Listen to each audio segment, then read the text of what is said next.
গুরুচণ্ডালীর প্রকাশনার গল্প ও কবিতা পাঠের আসরে আজকের গল্পের লেখক কুন্তলা বন্দ্যোপাধ্যায়। গল্পের নাম অ্যাবনর্মাল।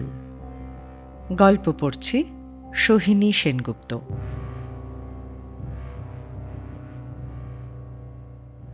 দিদিমা বিজলীবালা বসুর মৃত্যুটা যেটা হার্টফেল বলে ধরে নিয়েছিল সবাই, শেষ অঘ্রাণের রাতে চেক মাফলার পরে এসে কেশে হার্টফেলই মনে হচ্ছে বটে মাথা নেড়ে সার্টিফিকেট লিখে দিয়েছিলেন নন্দী ডাক্তার, সেটা যে খুন হতে পারে, ছোট মেশো মনোজ মিত্রর মৃত্যুটাও যে স্বাভাবিক নয়, এবং কে জানে সরকারদের জামাই সুন্দরলালের আকস্মিক প্রয়াণ যা নিয়ে গজল্লা চলেছিল পাড়ার মোড়ে 7 দিন, এবং শেষমেশ সবই নিয়তি দীর্ঘশ্বাস ফেলে সরে গিয়েছিল পরবর্তী সেন্সেশনের প্রার্থনা বুকে নিয়ে।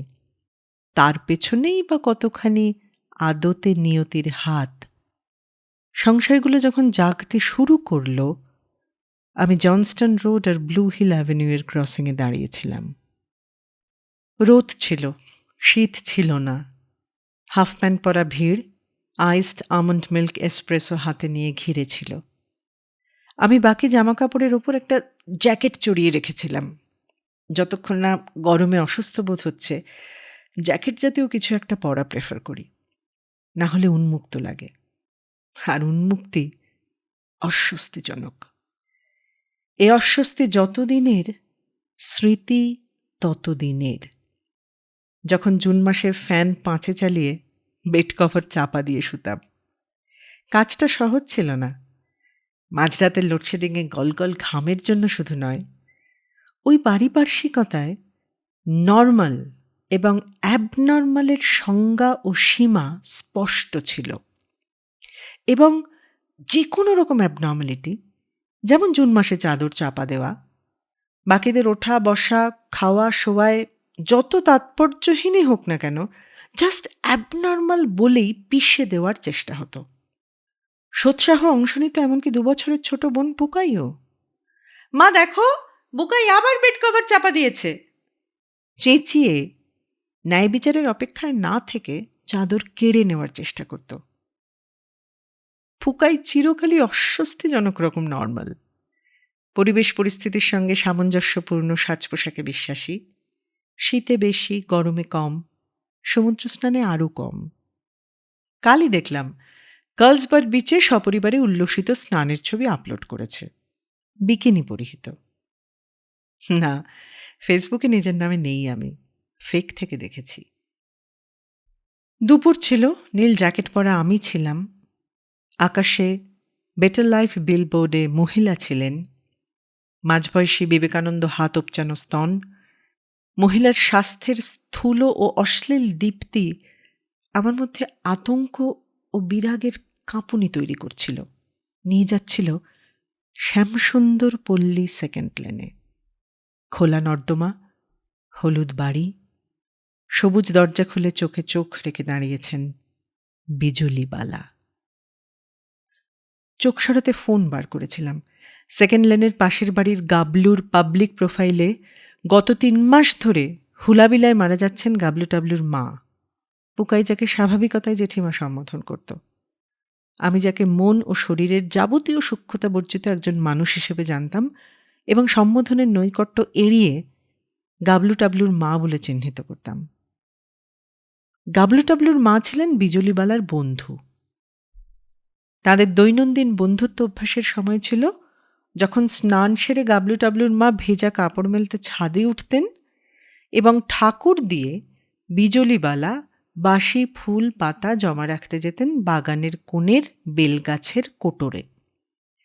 কি রান্না হলের উত্তরে একজন যদি বলতেন চারা পোনা, অন্যজন অনুযোগ করতেন তাদের বাড়ির পুরুষরা জ্যান্ত কই ছাড়া মুখে তুলতে পারেন না। পরদিন এই প্যাসিভ অ্যাগ্রেসিভ চাপানুতরের বিষয় হয়ে যেত 10 বছর আগে বাড়িতে শেষ বাচ্চা জন্মানোর সময় হিজড়াকে কোন পক্ষ থেকে বেশি টাকা দেওয়া হয়েছিল। পাড়ার নবাগতা বধূর খাটো ব্লাউজের বেবুসেপনা চর্চার সময় শুধু যুযুধানতা তফাৎ যেত। 3 মাস ধরে গাবলু টাবলুর মা হাসপাতালে যাচ্ছিলেন, ফিরছিলেন এবং অ্যালোপ্যাথিক ডাক্তারকে কাঁচকলা দেখিয়ে নাগস ভমিকা 30 চাঙ্গা হয়ে উঠছিলেন। আচমকা সব শেষ। গতকাল নিয়মভঙ্গের ছবি আশ্বাস দিয়েছিল পার্টি ফুরোনোর, কিন্তু মানুষের শোক বীর্যপাতের মতো ফুরিয়েছে মনে হওয়ার পরও 2-1 ফোঁটা ছিটকে বেরোয়। উচ্ছিষ্ট শোকের উদযাপনে মায়ের হাসপাতাল থেকে ফেরা ও শ্মশানে রওনা দেওয়ার মাঝের একটি ছবি দিয়েছে গাবলু। মুটিয়েছে টাবলুর টাক। গাবলু টাবলুর বউয়েরও আছে, যুগ যুগান্ত আগে যারা সংসেজে বিয়ের সিংহাসন আলো করেছিল। আসলে কেমন দেখতে শিবের বাবার বোঝার সাধ্য ছিল না। যেমনই থাকুক, নির্ঘাত বদলেছে, সকলেই বদলায়। আঙুলে গোনা কিছু লোক ছাড়া সেরকম একজন আছে ছবিতে। ক্যামেরা থেকে মুখ ফেরানো পাখির শরীর।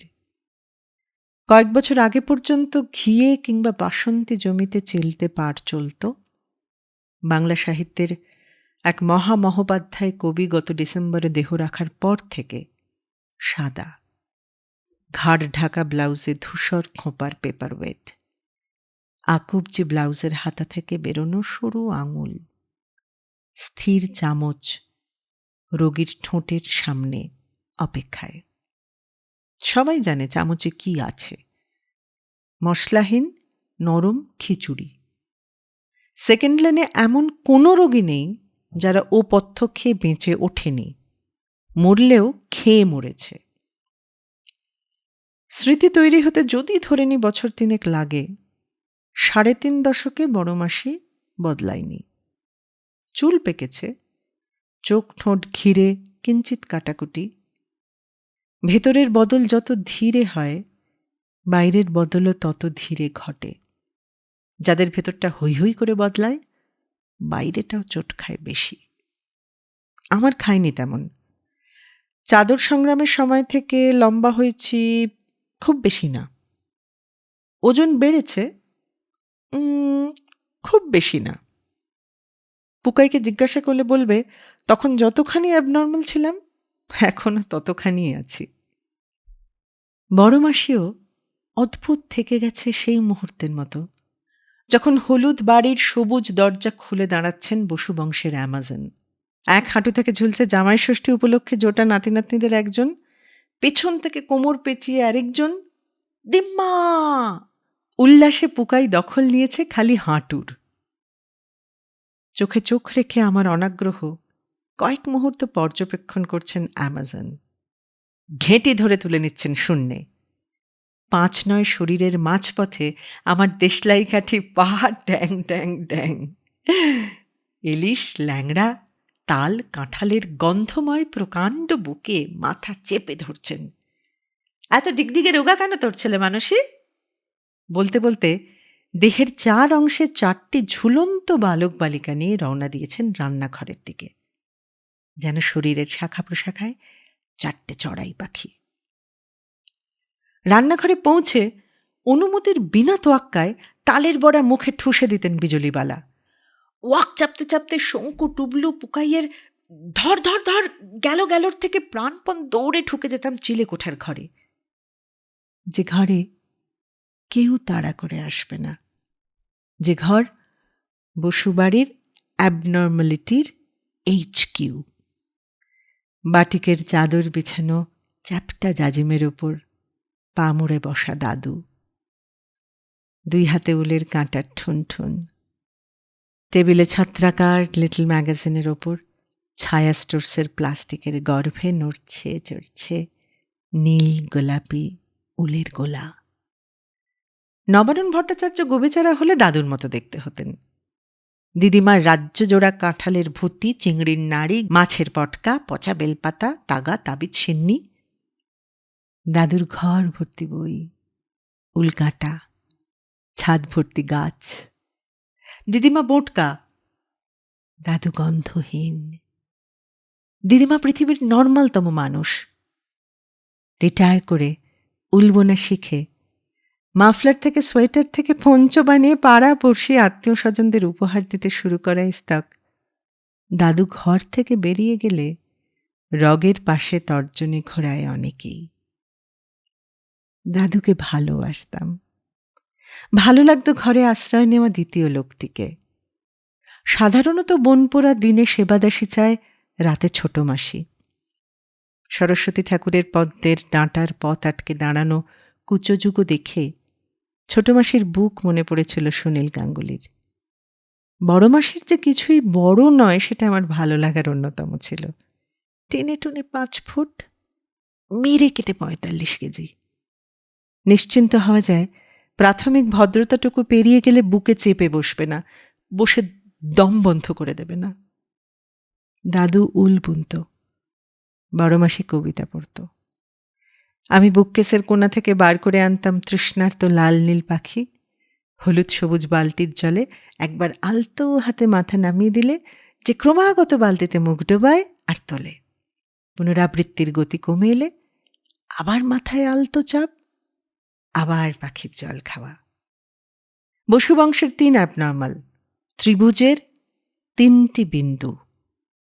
নীরবতায় ডুবে থাকতাম ঘণ্টার পর ঘণ্টা, ততটা দূরে দূরে যাতে নিজস্ব বৃত্ত রক্ষা হয়, ততটা কাছে কাছে যেখান থেকে পরস্পরের অস্বাভাবিকতার ওম আসে।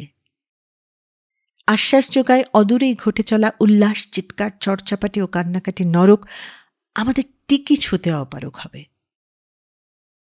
অস্বস্তিটাকে প্রথমে গরমে জ্যাকেট পরাজনিত চিহ্নিত করেছিলাম। বাড়ি ফিরে জ্যাকেট ছেড়ে স্নান করে বেরোনোর পরেও গেল না। জানলায় দাঁড়ালাম, যেমন গত 12 বছর ধরে দাঁড়াচ্ছি। পাশে এসে দাঁড়ালো মার্কোস, যেমন গত 12 বছর ধরে দাঁড়াচ্ছে। বলছে, I could kill for this view. মার্কোসের নীল মনির আয়নায় ট্রিনিটি চার্চের আলোকিত চূড়ো, সারা শরীর চুম্বক। যে কোনো মুহূর্তে আমাদের মধ্যবর্তী শূন্যতা ফুরিয়ে যাবে, যে কোনো মুহূর্তে আমি আছড়ে পড়ব ওর ওপর। সবটুকু ইচ্ছে খরচ করে নিজেকে সংযত করছি। টের পাচ্ছি মার্কোসের থেকে ভালো কোনো দিন কাউকে বাসিনি আমি, বড় মাসিকেও না। গলার ভেতর শোক পাল তুলছে। বমি হবে। সারাদিন খিদে পাইনি। অ্যাপার্টমেন্টে একমাত্র আলোর উৎস রান্নাঘরের ওভেনের ঘড়ির লাল ডিজিট। একযোগ আগে মার্কোসের পাশে দাঁড়ানোর মুহূর্তে শুরু হওয়া অস্বস্তিটা সয়ে এসেছে। এটা তিষ্ঠতে দিচ্ছে না। 2 হাতে নিজেকে জড়িয়ে কাত হচ্ছে বিছানার উপর। 2 হাঁটু তুলে আনছি চিবুকের যত কাছে সম্ভব। এবড়ো খেবড়ো নিঃশ্বাস, চোখের পাতায় ঝাঁকুনি। সরে সরে যাচ্ছে কনফারেন্স রুমের টেবিল টপে শুকনো কফির মানচিত্র, হারবার দিগন্তে পাওয়ার গ্রিডের গম্বুজ, বেলবোর্ডের বিপুল স্তন, গ্রুপ ফটো, মৃত্যুশয্যা, পথ্যের বাটি হাতে অপেক্ষারত পাখি। আরেকটা ছবি ঢুকে পড়ছে এই ছবিটার ভিতর। ক্যামেরায় আবৃত এক চোখ, অন্য চোখের কোঁচকানো পাতা ব্যালেন্স করতে নিকোটিন কালো ঠোঁট বেঁকে যাচ্ছে। আরেকটা মৃত্যুশয্যা, বিজলিবালার। তখনও দশাশই, কিন্তু ক্ষয়ের প্রক্রিয়া শুরু হয়েছে। মেদ ঝরে যাচ্ছে। 1, 2, 3, 4 পাঁজর, মাথার চুল নিশ্চিহ্ন, ঠোঁট খসে জর্দালাঞ্ছিত, দাঁত কপাটি পূর্ণ বিকশিত। কঙ্কালটাও গুঁড়ো হতে শুরু করেছে, ছাই হয়ে যাবে এক্ষুনি। গঙ্গা পরিশোধন প্রকল্পের পরিত্যক্ত বাড়ির সামনে দিয়ে ঘটে চড়ে ভেসে যাবে দুলকি চালে। পাখিটা ডানা মেলছে। শরীর ঘেরা বাসন্তী জমিতে সরু সবুজ পাড়, এলোমেলো হয়ে যাচ্ছে খোঁপা ভাঙা চুল। পাখিটা বড় হচ্ছে, গোটা ছবি ছেয়ে ফেলেছে। পাখির মাথা ঘুরছে, চোখ বুজে ফেলা দরকার এই মুহূর্তে, এক্ষুনি। ভাবতে ভাবতে আমার চোখ ধরে ফেলেছে পাখির চোখ। ঠোঁটের কৌতুক জড়ো হচ্ছে শীষের ভঙ্গিতে। বুকাই! রান্নাঘরের হাঁড়িতে গপ গপ ফুটছে রোগ তাপহর খিচুড়ি। হাওয়া বইছে শোঁ শোঁ শোঁ। দাদুর ঘর সংলগ্ন ছাদের টপে দুলছে ড্যাটুরাস ট্রেমোনিয়াম। উদ্ধত সাদা ফুলের গভীরে ফনা তুলছে বেগুনি বিষের মায়া। ফুটন্ত উত্তেজনা চাপা দেওয়ার ব্যর্থ প্রয়াসে বিজলিবালার মৃত্যুর ঘটনা প্রবাহের পোস্টমর্টেম হয়েছিল।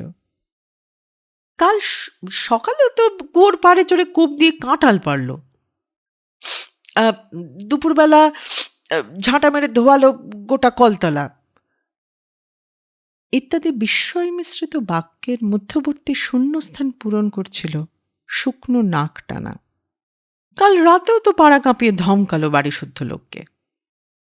বিজলিবালার মৃত্যুর থেকেও আশ্চর্য ঘটনাটা ঘটেছিল আগের দিন বিকেলে, যার সূত্রপাত হয়েছিল দুপুরেই, যখন ছাদ থেকে চেঁচিয়ে গাবলু টাবলুর মা জানতে চেয়েছিলেন বিকেলবেলা বিজলিবালা বাড়ি থাকবেন কিনা। বিকেলে বাড়িতে ঢুকে সদর ঘরের চেয়ারে বসে স্বাভাবিকতম গলায় প্রস্তাব দিয়েছিলেন গাবলুর সঙ্গে বড় মাসির বিয়ের। 3টে করে সিঁড়ি টপকে চিলেকোঠার ঘরের দরজা ধাক্কিয়ে অধিকাংশ শব্দ উত্তেজিত শ্বাসের তলায় বিসর্জন দিয়ে উগড়ে দিয়েছিলাম খবরটা, যা শুনেছিলাম পর্দার আড়ালে দাঁড়িয়ে। গাবলু টাবলুর মা চলে গেলে জমায়েত হয়েছিল। ছোট মাসি কাঁপছিল উত্তেজনায়। মা বারবার বড় মাসির কাঁধ জড়িয়ে গালে চুমু খাচ্ছিল। আসন্ন দায়িত্ব পালনের আঁচ মামার পাতলা দাড়ি গজানো মুখে কর্মকর্তা সুলভ গাম্ভীর্য ও পায়চারির জন্ম দিয়েছিল। দাদু বলেছিল, আর কদিন পর না হয়। বিজলিবেলা ঘাড় পর্যন্ত ঘোরাননি। সরকারি চাকরি, চরিত্র দোষ নেই, 2 হাত 2 পা 10টা আঙুল, জাতগোত্রে মিল, যেচে ওকে বিয়ে করতে চায়।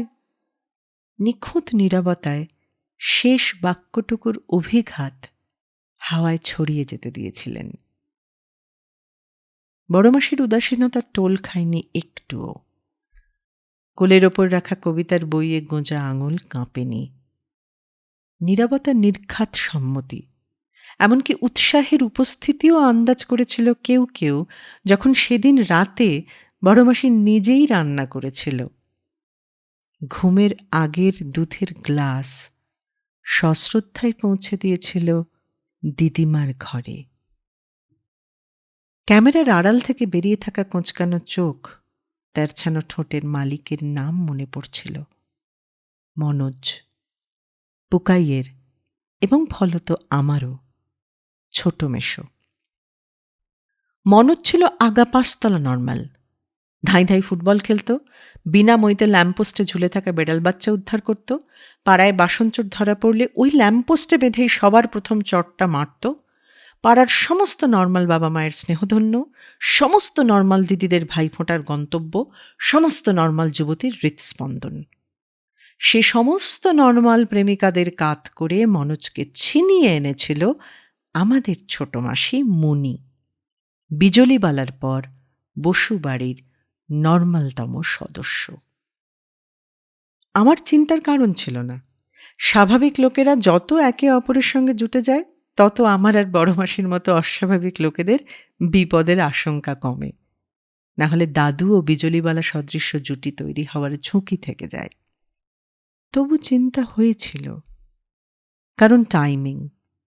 মনোজ ও মনির প্রেমের উন্মেষ যখনই ঘটুক, বিকাশ এবং পরিপূর্ণতা ঘটেছিল গরমের ছুটিতে, যখন আমি ও পুকাই শঙ্কু ও টুবলুর সঙ্গে সেকেন্ড লেনে নির্বাসিত। শব্দের চয়ন হয়তো অনাবশ্যক কঠোর হলো, কারণ দিনগুলো সম্পূর্ণ খারাপ লাগার ছিল না। সকালগুলো ছিল চলনসই। চিলেকোঠার দরজার এই ফ্রেমে পিঠ, ওই ফ্রেমে পা ছুঁয়ে গল্পের বই গেলা দুপুরগুলো ছিল মনোরম। এবং লাইব্রেরি থেকে, যার কার্ড বড়মাসি বানিয়ে দিয়েছিল, নতুন বই বগলে বাড়ি ফেরার বিকেলগুলো ছিল উচ্ছ্বাসের এবং আসন্ন আনন্দের প্রতীক্ষায় বাঁধ ভাঙা উত্তেজনার। সেই উত্তেজনায় গোবর জলের ছিটে দেওয়ার জন্য সাইকেলের সিটে পেছন এবং মাটিতে পা ঠেকিয়ে, কলার উড়িয়ে এবং ঠোঁটে সিগারেট ঝুলিয়ে দাঁড়িয়ে থাকত মনোজ। ৩২ পাটি হেসে তর্জনী বাঁকিয়ে ডাকত, হাতে গুঁজে দিত ফিনফিনে খাম।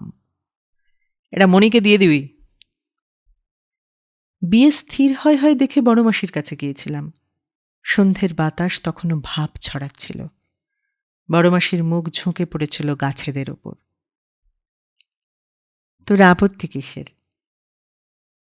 দেবদাসের লাইন রবীন্দ্রনাথের বলে কোট করে, তোমাকে ছাড়া বাঁচব না বাদ দিলে কোনো মৌলিক বক্তব্য নেই একটাও চিঠিতে। মুহূর্ত বানান এক জায়গায় দুবারই হ্রস্ব, এক জায়গায় দুবারই দীর্ঘ, এক জায়গায় প্রথমবার দীর্ঘ পরের বার হ্রস্ব। ভুল ক্রমেও যে একবারও ঠিক অর্ডার মেনটেন করেনি, এটা ভয়ের না। মনোজের সব চিঠি খাম ছিঁড়ে খুলে পড়ে নতুন খামে পড়ে ছোট মাসিকে ডেলিভারি দিতাম। এটা বড় মাসির কাছে স্বীকার করতে ভয় লজ্জা কিছুই করেনি। এই আচরণের পেছনে অন্যের ব্যক্তিগত জীবনের প্রতি কৌতূহলের থেকেও যে বেশি ছিল মনোজের অভদ্র আচরণের প্রতিশোধ, কেউ না বুঝলেও বড় মাসি বুঝবে জানতাম। জলের ঝাড়ি নামিয়ে কপালের বিন্দু ঘাম মুছে বড় মাসি বলেছিল, মনির ভয় লাগবে না। লাগেও নি। মণিমালা আর মনোজের সংসার ফুলে ফলে বিকশিত হয়েছিল। অ্যালবাম ভর্তি ষান্মাসিক ভ্রমণের স্মৃতিচিহ্ন, সপ্তাহান্তে আত্মীয় স্বজন সহকারে হুল্লোড়, সন্তান, আবার সন্তান, আবার সন্তানের উপক্রম হলে মনির ক্লিনিক যাত্রা, বিরিয়ানি, পিঠেপুলি, পুজো পার্বণের হেস্ত নেস্ত গার্হস্থ, যা দেখিয়ে বড় মাসির মনে বিবাহের ইচ্ছের আগুনে ফুঁ দেওয়ার ব্যর্থ চেষ্টা করেছিল অনেকেই। বিজুলিবালার মৃত্যুশয্যার ছবিটা, যেটা থেকে প্রতি রাতের স্বপ্নে হানা দিচ্ছিল ডানা মেলা পাখি, সত্যিই তোলা হয়েছিল নাকি গোটাটাই কল্পনা? সংশয়মুক্ত হতে হলে মনোজকে ফোন করতে হতো। করা গেল না, কারণ মনোজ আর নেই। বসুবাড়ির এবং সেকেন্ড লেনেরও নজর করার মতো বেশি সংখ্যক ভাগ্যবানের ভোগান্তিহীন, দ্রুত ও সংক্ষিপ্ত মৃত্যুর তালিকায় মনোজ ছিল। আমি তখন হোস্টেলে, পুজোয় ছুটি পাই না, ভাগ্যিস। মায়ের ঘ্যান ঘ্যান থামাতে বিজয়ার পর মণিকে ফোন করেছি। 1.5 হাত বাই 1.5 হাত বুথের ভ্যাপসানি, কানে ল্যান্ডফোনের ক্রিং ক্রিং ক্রিং, আসন্ন অকওয়ার্ডনেসের অস্বস্তিতে জিভ দিত। এমন সময় অপ্রত্যাশিত কণ্ঠে, হ্যালো, বড় মাসি। শান্ত স্বরে খবরটা দিয়েছিল বড় মাসি। মনোজ মারা গেছে। আচমকা। ডায়াবেটিস ছিল, বিপি হাই, ওজন কমানোর তাগাদা দিচ্ছিল ডাক্তার, খাদ্যরসিক বলে পেরে উঠছিল না। এই সমস্ত বিড়ম্বনায় নিয়ন্ত্রণে রাখা গেছে ভেবে সবাই নিশ্চিন্তে ছিল, কিন্তু আসলে যায়নি। উৎসবের অনিয়মে আত্মপ্রকাশ করেছে। বড় মাসির শুকনো গলার জায়গা নিয়েছিল মায়ের কান্না ভেজা হেঁচকি। দাবিতে চমক ছিল না, উত্তরও তৈরি ছিল। এই মুহূর্তে কিছুতেই বাড়ি যাওয়া সম্ভব না। না, মনির যতই আপনজনের সাপোর্টের দরকার থাকুক, তাছাড়া নেপথ্যে ক্রমবর্ধমান কলরোল যে স্পষ্টই আভাস দিচ্ছে, আর যাই পড়ুক মনির সাপোর্ট কম পড়বে না, সেটা অনুক্ত রেখেছিলাম। মা, মামা, পুকাই, শঙ্কুর সঙ্গে খেপে খেপে কথোপকথনে কিভাবে মনোজের দেহ আবিষ্কার হলো, আবিষ্কারের সময় মনোজের দাঁত কতটা ছিরকুটে ছিল, কাল রাতে কি খাওয়া হয়েছিল, ছবির মতো স্পষ্ট হল। মনি শুনলাম খুব কেঁদেছে। ভাগ্যিস বড় মাসি ছিল, সামলেছে। বড় মাসি? কপাল ভাবো, এত বছর ধরে, এত সাধাসাধির পর এই প্রথম থাকতে এলো ছোট বোনের বাড়ি। ঈশ্বর আছেন যে এতেই বোঝা যায়। দিদিকে পাঠিয়ে দিয়েছিলেন ঠিক সময়, বোনের বিপদে দাঁড়ানোর জন্য। মাঝরাত পেরিয়েছে। খেয়ে উঠে চিলেকোঠার ঘরে এসে বসেছি। খবর দিয়েই এসেছি। ট্যাক্সির আওয়াজ পেয়ে ডাইনে বাঁয়ে সরু ঢ্যাঙা খুপড়ি বারান্দাওয়ালা ফ্ল্যাট বাড়িদের মাঝে বেলগাছওয়ালা হলুদ বাড়ির সবুজ দরজা খুলে দাঁড়িয়েছে বড় মাসি। আয় বলে দরজা থেকে সরে দাঁড়িয়েছে। দাদুর ঘরটা এখন বড় মাসির। টেবিলে কবিতা সংগ্রহের পাতা, মনে করে রেখেছে উলের কাঁটা। মেঝেতে উলের গোলা নিয়ে খেলছে বাদামি বেড়ালছানা। আলমারিতে সবুজ হলুদ বালতির সামনে অপেক্ষারত লাল নীল পাখি। ছাদের খোলা দরজা দিয়ে বাতাসে অমোঘ গন্ধরাজ। শরীরের নিচে দাদুর ইজি চেয়ারের অবতল আরাম। জটগুলো খুলে যাচ্ছে একে একে, চোখ জড়িয়ে আসছে।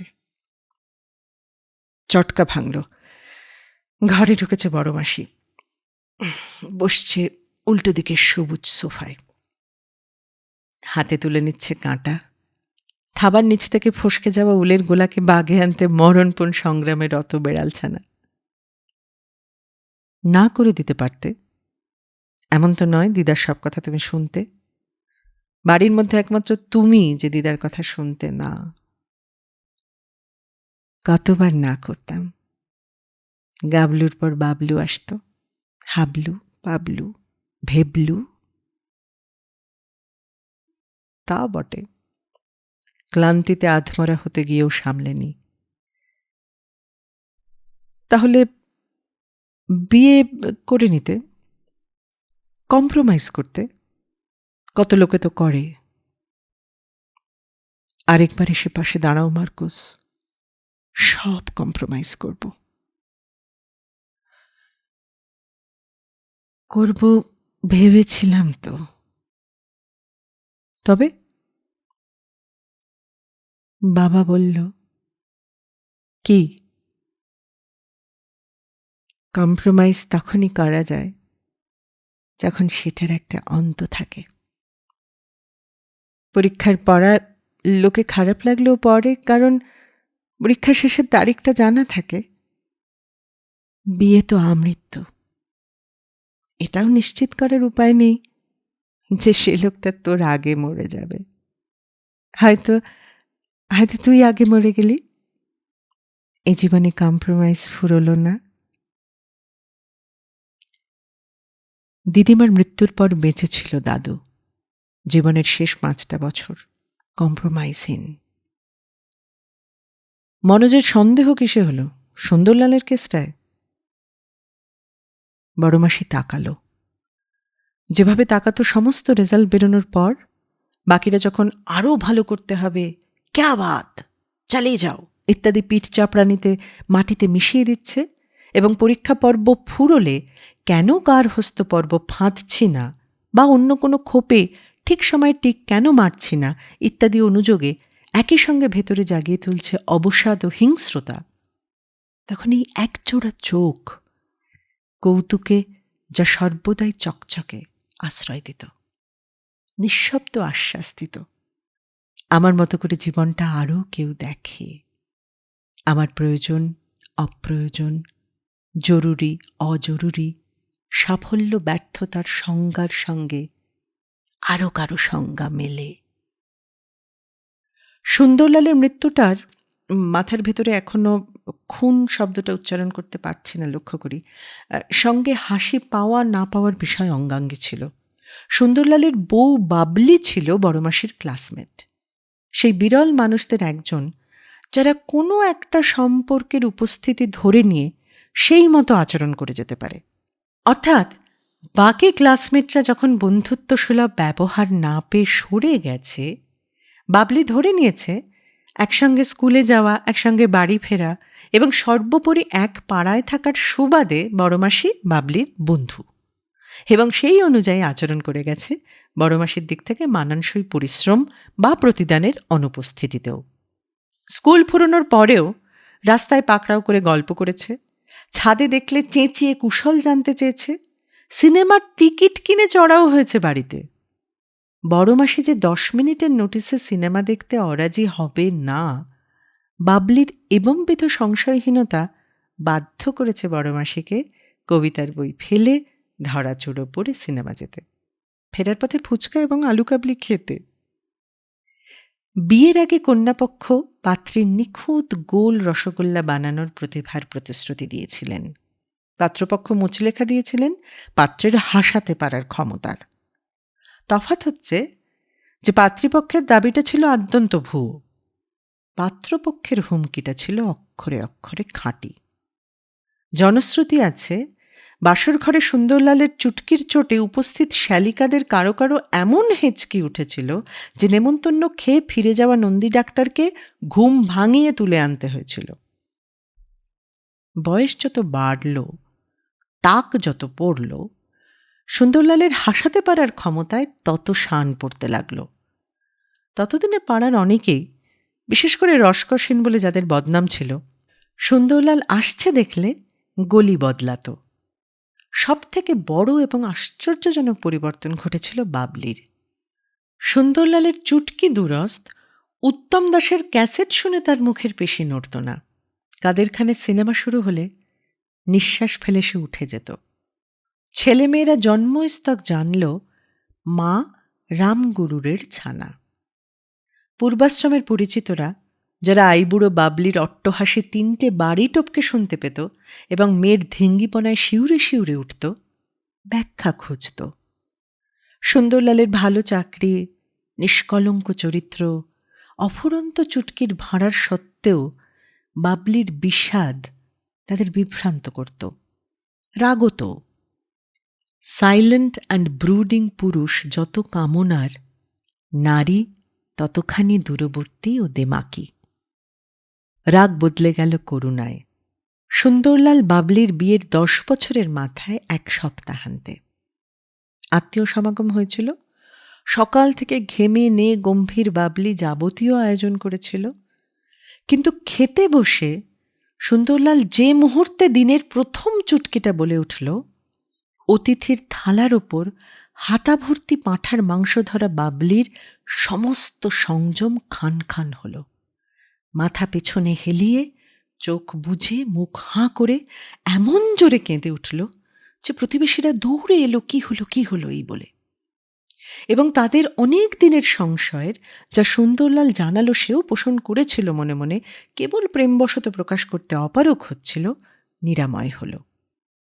পরের সপ্তাহে সুন্দরলাল বাবলিকে মানসিক ভারসাম্যহীনদের সংস্থায় ভর্তি করে দিয়ে এলো।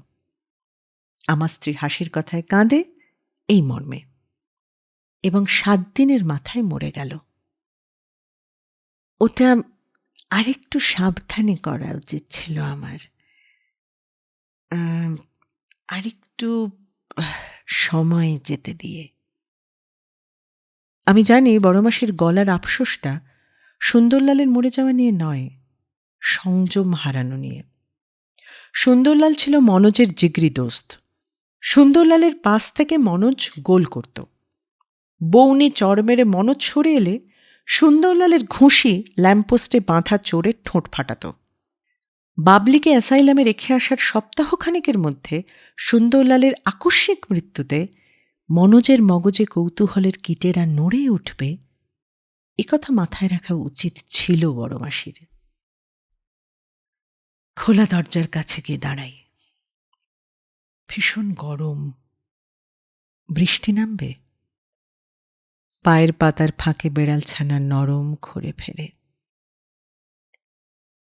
মনোজ কিছু বলেছিল? খোঁজ খবর নিচ্ছিল, কি খেয়েছিল, বাড়িতে কে কে এসেছিল। নিয়েই বা কি করত? প্রমাণ তো ছিল না। কিন্তু জানতাম ব্যাপারটা অত সোজা হতো না। মনোজের চরিত্রের একটি এবং একটি মাত্র অস্বাভাবিক দিক ছিল নিজের পেশার প্রতি ভালোবাসা, প্যাশন। মনোজ ছিল লালবাজারের গোয়েন্দা। কেস সমাধানের স্ট্রাইক রেট 100। সারাদিন অফিসে খুন খারাপি সামলে বাড়ি ফিরে ট্র্যাশ গোয়েন্দা গল্প উপন্যাস গোগ্রাসে গিলত। একবার সন্দেহ জাগলে মনোজ সেটার পিছু ধাওয়া করতই। করলে কেঁচো খুঁড়তে কতগুলো সাপ বেরোতো গত কয়েকদিনে গুনে দেখার চেষ্টা করে ক্ষান্ত দিয়েছি। গলির মোড়ের বিশ্বাস বাড়ির প্যাট্রিয়ার্ক গলা ঝেড়ে কফ তুলতেন রাস্তায় দাঁড়িয়ে। নারকীয় প্রতিধ্বনিতে গোটা গলি কাঁপত। লাঠি পেটা করে বেড়াল ছানা মেরে বুক বাজিয়েছিলেন এবং মরেছিলেন।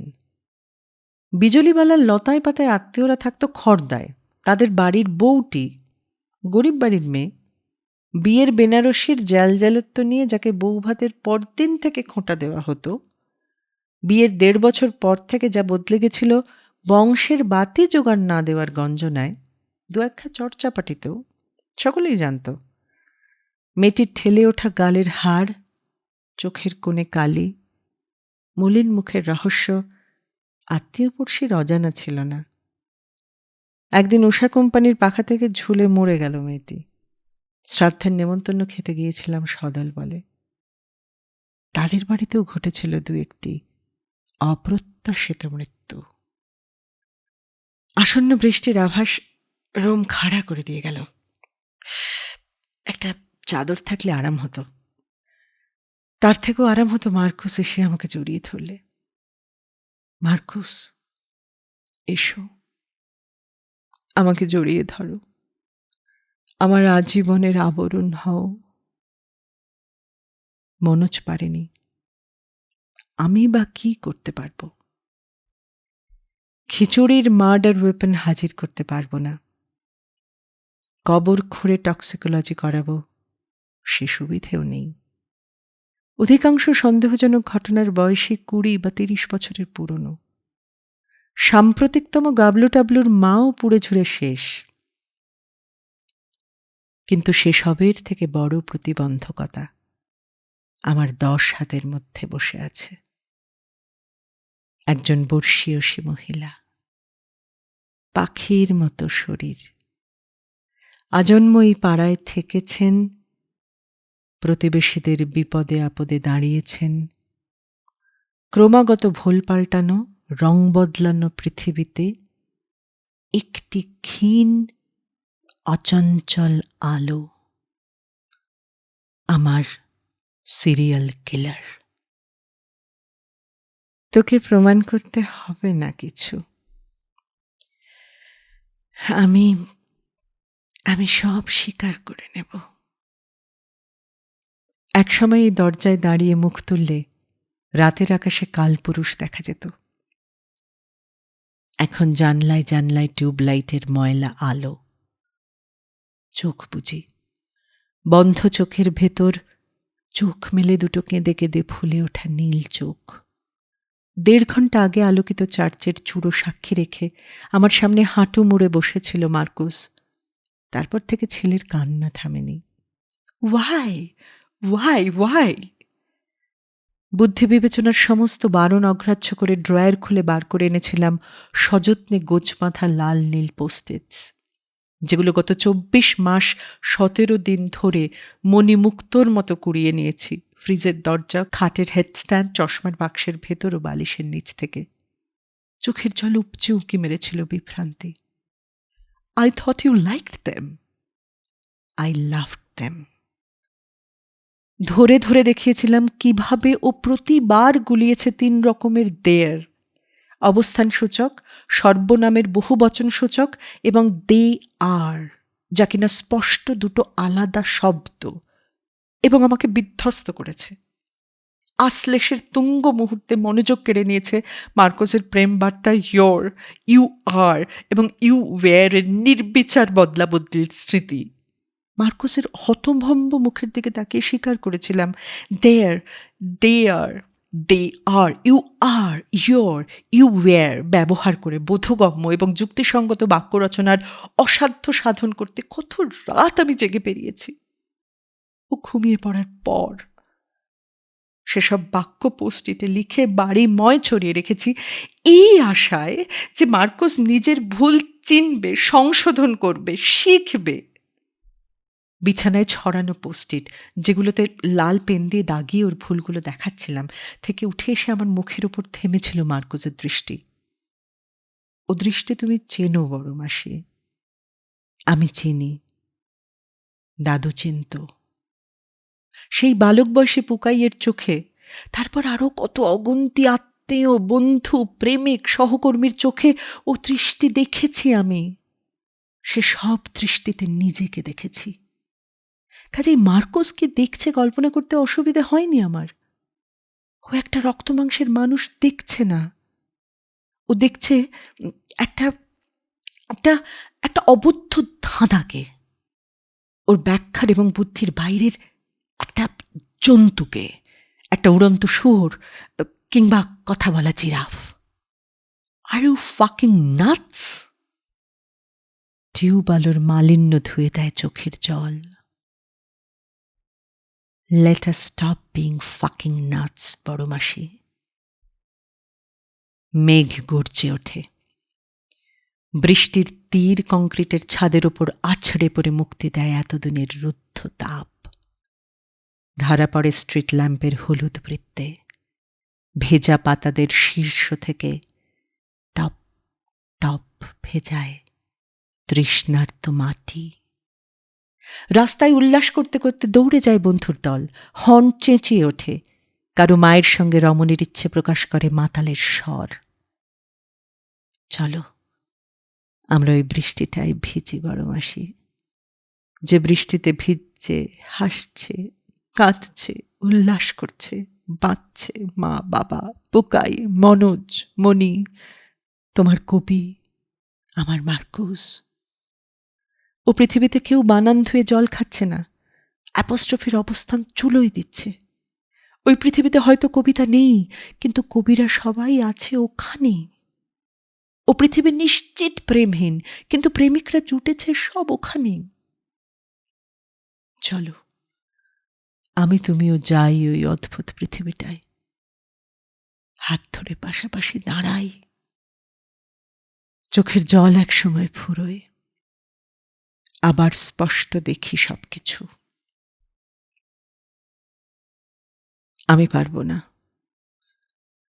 দিনের পর দিন শূন্য বিছানা, শূন্য জীবন, অচেনা ভিড়ের সঙ্গে একা একা ক্রসিং পেরোনো। আমি তুমি হতে পারবো না, বড় মাসি। একটা বেখাপ্পা বাড়ির চিলেকোঠায় বসে বেড়ালছানাকে সাক্ষী রেখে যুগ যুগান্ত ধরে শুকনো পাতায় কবিকে খুঁজে মরব না আমি। ফিরে গিয়ে ভুল বানানের পোস্টিটের তাড়া ছেড়ে ফেলব, মার্কুসকে ফোন করব, পায়ে ধরব, কিন্তু সবার আগে বিবেকবান, সচেতন, স্বাভাবিক নাগরিকের দায়িত্ব পালন করব। আমি স্বাভাবিক হব, বড় মাসি। তোমাকে বিসর্জন দিয়ে আমার আমার স্বাভাবিকত্বে অভিষেক হবে। এখনই যাবি থানায়? বড় মাসির আঙুল আমার চুলের ভেতর থেকে সরে যায়। কোলের শাড়ি ভিজে গেছে। চশমা ফেরত দেওয়ার আগে আঁচলে যত্নে কাচ মোছে বড় মাসি। সকাল হোক। সেই ভালো। বড় মাসির অস্বস্তিহীন স্বর আমার লজ্জা সামান্য হলেও দূর করে। বড় মাসি উঠে যায়। আমি ইজি চেয়ারে ফিরে আসি। দমকা ভেজা হাওয়া, ফুলের গন্ধ, আর আর যদি কখনো কোথাও না যাই, চাকরি খুঁজে নেব এই শহরে একটা। দিনের শেষে এই ঘরটায় এসে বসব, ছাদের দরজা হাট করে খুলে দেব। বড় মাসি কবিতা পড়বে, খেলা করবে বাদামি বেড়ালছানা। আমি ইজি চেয়ারে শুয়ে দু হাতের আঙুল বুকের উপর জড়ো করে পা নাচাবো, গুনগুন গাইব। আকাশে উঠে যাওয়া আলুর খুপড়িগুলোর, যাদের মালিকদের ঠিকুজি কুষ্টি কিচ্ছা কেলেঙ্কারির খুঁটিনাটি ততদিনে কণ্ঠস্থ করেছি বড় মাসির কাছ থেকে, সেদিকে তাকিয়ে কল্পনা করব এই মুহূর্তে কোন আলুর খুপড়িতে কোন নাটক মঞ্চস্থ হচ্ছে। ঘরময় বই ছড়িয়ে থাকবে। যখন যেটা ইচ্ছে হবে তুলে উল্টে পাল্টে দেখব, পছন্দ হলে পড়ব, না হলে ধুস বলে ছুঁড়ে ফেলবো ঘরের কোনায়।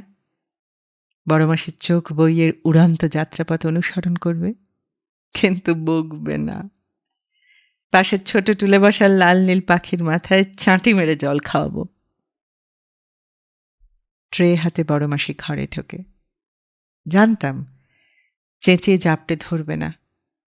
আরো রোগা হয়ে গেছিস তো বুকাই, ভালো করে খাচ্ছিস না বুঝি, ইত্যাদি নির্বোধ আপ্যায়নের আচার মানবে না।